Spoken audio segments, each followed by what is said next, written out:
शहर के जाने माने रईस हीराचंद और उनकी पत्नी सुजाता की चमचमाती महंगी कार बंगाल की एक पुरानी बस्ती की सुनसान गली में एक बेरौनक से पुराने मकान के बाहर आकर रुकती है। सुजाता, ये तुम मुझे किस जगह लेकर आई हो? ये तो कोई गरीबों की बस्ती लगती है, यहाँ ऐसा क्या है? हीराचंद के कुछ भी समझ में नहीं आ रहा था कि सुजाता उसे ऐसी अजीब सी जगह क्यों लाई है, जिस मकान में दिन में भी अंधेरा दिख रहा था और धुआं उठ रहा था। आप मेरे साथ अंदर चलिए, सब समझ जाएंगे। यहाँ हमारी हर समस्या का समाधान मिलेगा। सुजाता और हीराचंद आशंकित कदमों से उस मकान में दाखिल होते हैं। तभी उन्हें किसी महिला की बाहरी आवाज सुनाई पड़ती है। चले आओ, चले आओ। हीराचंद ने देखा कि उस मकान के अंदर अंधेरा था। अचानक हीराचंद की निगाह एक कमरे की ओर पड़ी, जिसके अंदर हल्की हल्की सी रोशनी आ रही थी और उस कमरे के अंदर से धुआं उठ रहा था। शायद उस कमरे के अंदर आग जल रही थी। है? ये किसकी आवाज है? यहाँ इतना अंधेरा क्यों है और ये धुआं कैसे उठ रहा है? मेरा तो यहाँ दम घुट रहा है। सुजाता और हीराचंद धीरे धीरे कदमों से उस कमरे के अंदर चले गए। अंदर वाले कमरे में बिखरे बाल वाली एक खूबसूरत सी बूढ़ी औरत सामने जल रही आग में एक मुर्गी की गर्दन काटकर उसका खून गिरा रही थी और मुर्गी का शरीर छटपटा रहा था। ये देखकर सुजाता को उबकाई आने लगी। हीराचंद ने सुजाता की ओर देखकर कहा, तुम ही मुझे यहाँ लेकर आई हो और खुद ही घबरा रही हो। कौन है ये भयानक सी शक्ल वाली औरत और हम यहाँ क्यों आए हैं? अचानक उस औरत ने एक झटके में मुर्गे की गर्दन धड़ से अलग कर दी। ये देखकर सुजाता के मुंह से चीख निकल गई और सेठ हीराचंद भी सहम गया। वो बहुत डरावना नजारा था। ये अघोरा ताई हैं। ये हमें अपनी काली तंत्र विद्या से संतान सुख प्रदान कर सकती हैं। इसलिए मैं आपको यहाँ लेकर आई हूँ। कैसी बात करती हो? जहाँ बड़े से बड़े डॉक्टर सफल नहीं हुए, वहाँ ये मामूली औरत क्या कर लेगी? हीराचंद की बात सुनकर अघोरी ताई ने गुस्से से हीराचंद की ओर देखकर कहा, नादान हीराचंद, काली विद्या में इतनी शक्ति है कि मरे को भी जिंदा कर दे। संतान पैदा कराना कौन सा मुश्किल है? तुम्हें मेरा नाम कैसे पता? क्या तुम सच में हमें संतान सुख दिला सकती हो? तुम जितनी दौलत मांगोगी मिल जाएगी, अगर ये संभव है तो। संतान का नाम सुनते ही हीराचंद की आंखों में चमक आ गई। वह संतान के लिए कुछ भी कर सकता था। तुम लोगों को मुझे एक नवजात शिशु लाकर देना होगा।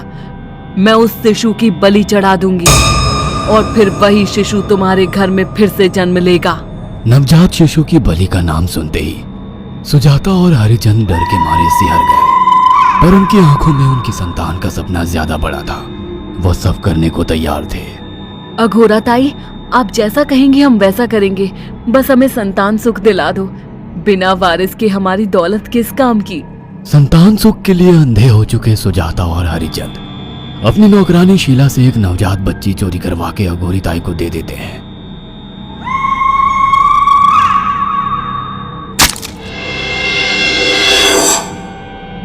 उस शिशु की बलि से सुजाता गर्भवती हो जाती है। देखा आपने अघोरा की तंत्र शक्ति? मुझे उस पर पूरा भरोसा था। चलो चलकर उन्हें धन्यवाद कहते हैं। हीराचंद और सुजाता अघोरा ताई के पास पहुंचते हैं। वो दोनों बहुत खुश थे और अघोरा पर उन्हें अंधविश्वास हो गया था।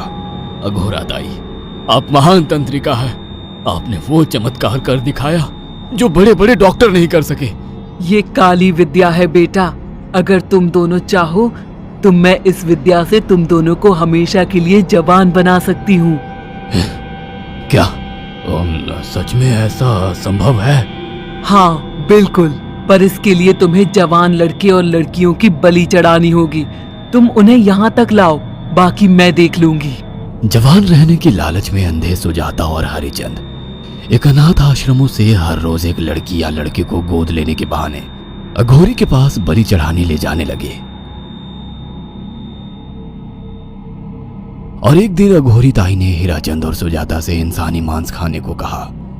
पूरी तरह से इंसान से हैवान बन चुके अब वो दोनों इंसानी मांस खाने के लिए तैयार भी हो गए। ये गर्म खून और मांस खाकर तुम लोगों की उम्र भी बढ़ जाएगी। खाओ इसे। हाँ, सच में ये इंसानी मांस बड़ा स्वादिष्ट है। अघोरा ने अपनी बातों में फंसाकर सुजाता और हरिचंद को नरभक्षी बना दिया था।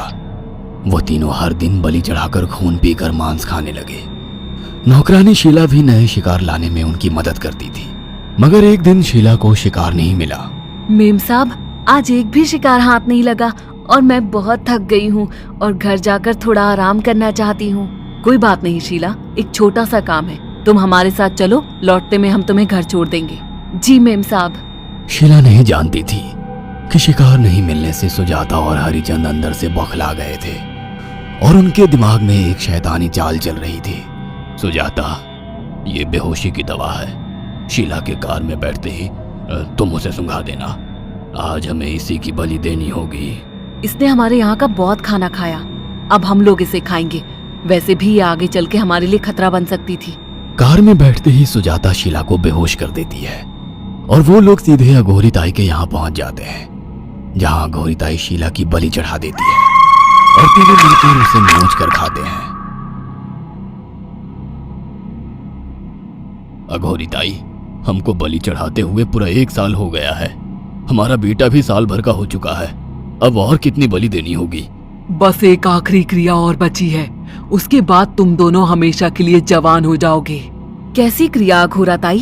3 दिन बाद सूर्य ग्रहण है, हमें पास के घने जंगल में एक विशेष क्रिया करनी होगी। उसके बाद तुम लोग कभी बूढ़े नहीं होगे। कितना अच्छा होगा, हम हमेशा जवान रहेंगे और सालों साल तक अपनी दौलत से ऐश करेंगे। हाँ, सच कहा। अघोरा ताई ने हमारे हर सपने पूरे कर दिए। 3 दिन बाद बंगाल के बियाबान जंगल में कोहरे और ओस से भीगे पेड़ों के बीच एक घने बरगद की बेलों पर कटे इंसानी सिर लटक रहे थे, जिसमें से खून टपक रहा था। काले जादू का सामान भी रखा था।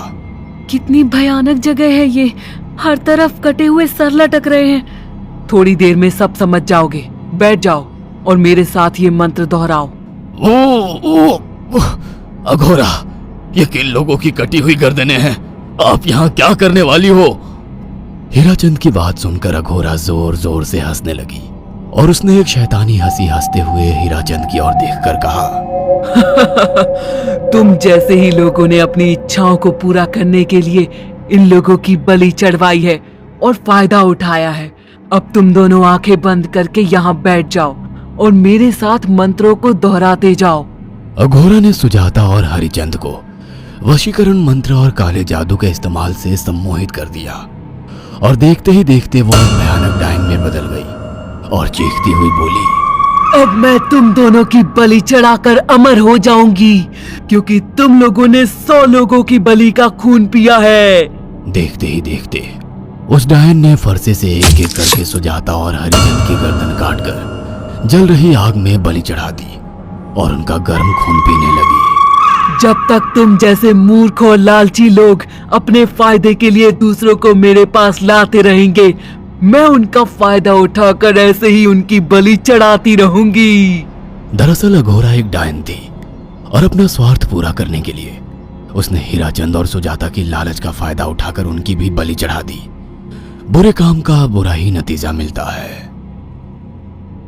अगर आपको हमारी ये कहानी पसंद आई हो तो इसे लाइक और शेयर करना ना भूलें। साथ ही ऐसी और नई कहानियों के अपडेट्स पाने के लिए हमारे चैनल अक्षु टीवी को जरूर सब्सक्राइब करें।